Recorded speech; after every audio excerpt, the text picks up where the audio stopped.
Thank you, Your Honor. Originally, Jillian was not going to come forward, so I had written a statement. I'll keep it brief. Take your time. In 2010, my daughter was just starting as a gymnast. She was in a group called Stars because of their potential. When she was 8 years old, they discovered a deformity in her back, and she began to experience back pain and was sent to Dr. Nassar. After hearing about him, I remember thinking how lucky we were to have this elite gym and the best Olympic doctor right in our backyard. Instead, what I thought was luck has turned into a nightmare. May I address the defendant? You may. I cannot speak for what my daughter is going through. I can only speak for what I am experiencing as a parent. I willingly took my most precious gift in this world to you, and you hurt her physically, mentally, and emotionally. And she was only 8. I will never get rid of the guilt that I have about this experience. I know that it is not my fault. It is the fault of Dr. Nassar. It is the fault of every institution that listened but did not act. My daughter was still a patient of Dr. Nassar from 2014 to 2016.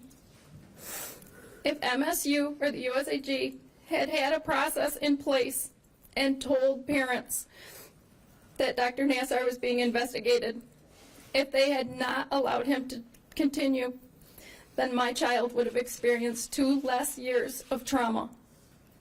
Instead, he was allowed to tell me that he was leaving the USAG to spend time with his family. Even so, I have read and heard the other victims speak, and I hear the same stories over and over. I cannot help but think, how did I miss the red flags? How is it that I misinterpreted your intent so wrongly? I wanted my daughter to get better, to achieve her dreams, to participate and succeed in a sport she loved.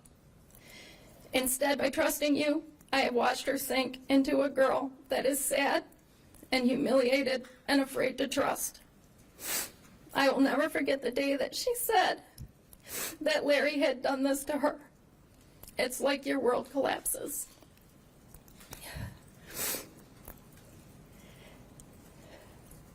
But even then, I tried to justify it. I tried to believe that there was some medical necessity for this treatment. The alternative was just too horrific. To think that I had let this happen to my child when I was sitting right there.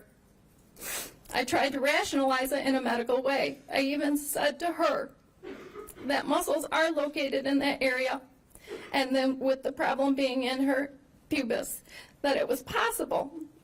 And she said, Mom, maybe for when my pelvis was hurt, but not for my quad and not for my leg. Finding out that this started even further back.